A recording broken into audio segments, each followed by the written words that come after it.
भारत की जो सुबकी हो रही है, मोदी को जो तनकीद का सामना है, भारतीय अपोजिशन ने पार्लियामेंट में मोदी को बेनकाब किया, और वहीं पाकिस्तान के बहादुर आर्मी चीफ फील्ड मार्शल का बहुत तस्करा हुआ, हमारे DGISI का तस्करा हुआ, और मोदी को ललकारा गया कि ट्रंप का नाम लेकर बात करे। नहीं, उसने ट्रंप का नाम लिया, जरूरत नहीं हुई। फिर नाज़रीन, इस पे फील्ड मार्शल साहब ने जो बात कही है कि मार्का हक में शिकस्त खाने के बाद भारत जो है हाइब्रिड जंग का सहारा ले रहा है, वो दहशतगर्दी करवा रहा है पाकिस्तान के अंदर। इन लोगों का भी वही असर होगा जो मार्का हक में भारत का किया गया है। स्टेट बैंक की पॉलिसी आई है, पॉलिसी रेट 11%, महंगाई 7.2% पे पहुंच गई। ताजर तबका ये तवक्को कर रहा था कि पॉलिसी रेट 9% पे आ जाएगा, सिंगल डिजिट पे आ जाएगा, लेकिन गवर्नर स्टेट बैंक ने मायूस किया है इस हवाले से। और वज़ीर आज़म शहबाज शरीफ कई मरतबा कह चुके हैं कि वो चाहते हैं कि पॉलिसी रेट सिंगल डिजिट पे आए, उनकी बात भी नहीं मानी जा रही। बिस्मिल्लाहिर्रहमानिर्रहीम। नाज़रीन, मैं हूँ तारिक सुमैर, डेली मुमताज़ डिजिटल के साथ। सबसे पहले मैं आता हूँ नाज़रीन,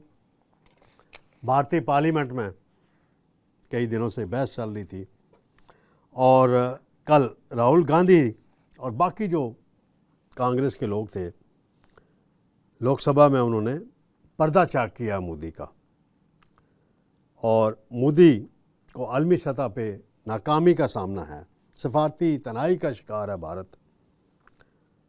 और राहुल गांधी ने कहा कि अगर हिम्मत है, दम है, जुर्रत है, तो मोदी ये कहें कि ट्रंप झूठ बोल रहा है। वो जो भारतीय वज़ीर ख़ारजा हैं जयशंकर, उन्होंने भी बड़ी मोहतात सी गुफ्तगू की। तो ये सारा मामला है। ट्रंप साहब कल भी जिक्र किया उन्होंने। मोदी साहब कहते हैं पाकिस्तान ने 1000 मिसाइल और ड्रोन से हमला किया, और अमेरिका के नायब सदर ने उन्हें 9 मई को बता दिया था कि पाकिस्तान से हमला होगा। तो भाई, आपने भी तो 10 मई की रात को हमले किए थे ना, मिसाइल भेजे थे, फिर जवाब तो मिलना था। और फिर ऐसा जवाब मिला, आप जाके ट्रंप के सामने रोए थे, सरेंडर किया था, मिन्नत की थी आपने कि हमारी जान बचाएं। वो भूल गए आप। फिर एक और नया ड्रामा जी, महादेव ऑपरेशन, 3 दहशतगर्द मार दिए जी। वो जेलों में कैद मजलूम कश्मीरी नौजवानों को पकड़ के उनको दहशतगर्द जाहिर कर रहे हैं, और कह रहे चॉकलेट बरामद हुई पाकिस्तानी उनसे। वाह, क्या बात है। और कोई सबूत आपके पास इस अरसे में नहीं आया, 3 महीने हो गए। चॉकलेट ये किसी मिफ्ता इस्माइल की कंपनी की बनी हुई चॉकलेट थी, किसकी थी ये भी बताएं। छोड़ें, मज़ाक़ खेज़ इल्ज़ामात है, मज़ाक़ खेज़ बातें इंडिया की तरफ से की जाती हैं। बहरहाल, मोदी के साथ जो हुआ है वो तारीख़ का एक हिस्सा बन चुका है। वहाँ कई MPs ने, पार्लियामेंटेरियन ने जनरल आसम मुनीर साहब का ज़िक्र किया, फील्ड मार्शल का। फिर DGISI जनरल आसम मलिक का ज़िक्र किया,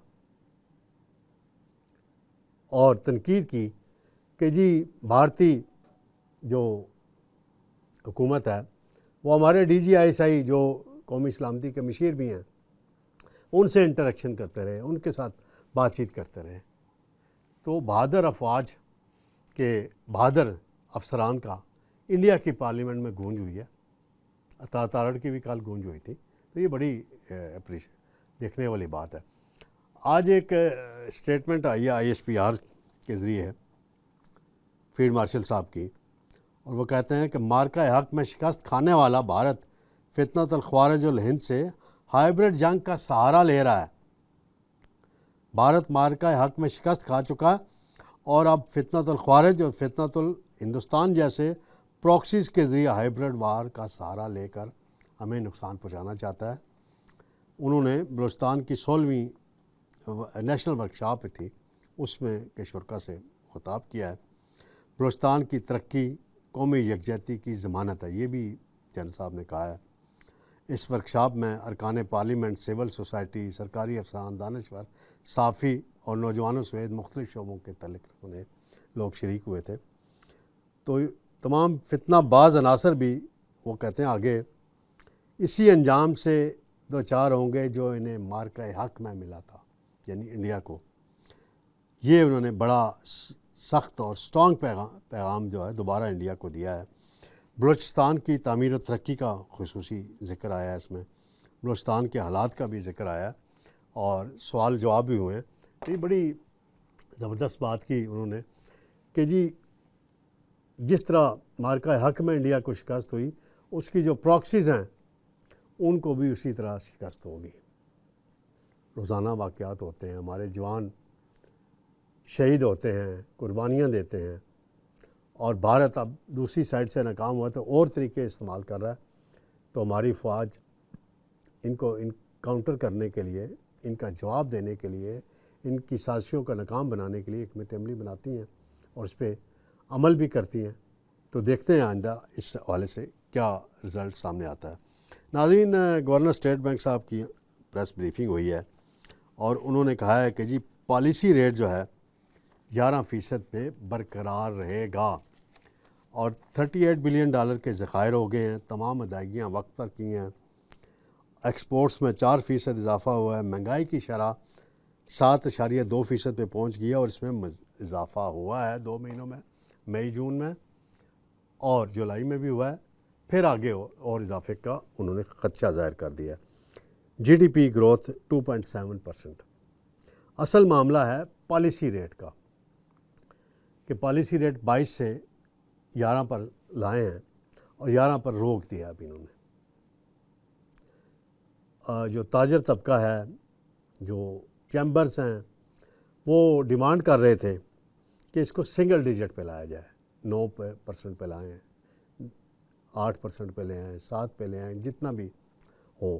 اگر یہ کر دیا جاتا تو بہت فائدہ ہونا تھا ملک کا، اپنا ٹریڈ بڑھنی ہے، فیکٹریاں لگنی ہیں، جو قرضے بینکوں سے لوگ لے کے کاروبار کرتے ہیں انہیں فائدہ ہونا تھا، لیکن یہ ایک جگہ انہوں نے چند ماہ سے روک دیا ہے۔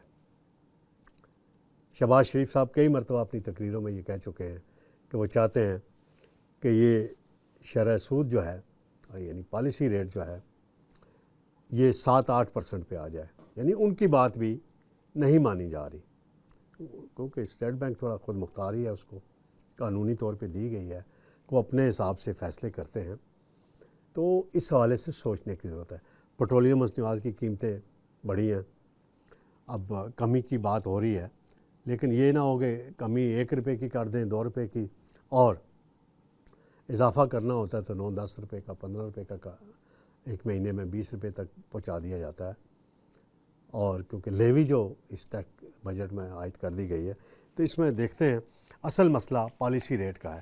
پالیسی ریٹ کے حوالے سے انہیں اب آگے بڑھنے کی ضرورت ہے، اس کو مزید نیچے لائیں، کاروباری طبقے کی آسانی ہو، انویسٹمنٹ آئے، سیکٹر رکے ہوئے ہیں، نجی شعبے میں کئی شعبوں میں بڑی مشکلات ہیں، خرید و فروخت رکی ہوئی ہے، کئی حوالوں سے ٹیکسوں کی ادائیگی اور ٹیکسوں کا جو نفاذ ہوا ہے اس میں بھی غیر منصفانہ چیزیں آئی ہیں، ان پر بھی تاجر طبقہ احتجاج کرتا ہے، ان کو ایڈریس کرنے کی ضرورت ہے۔ تو انشاءاللہ ناظرین جلد آپ کی خدمت میں دوبارہ حاضر ہوں گے۔ اللہ حافظ۔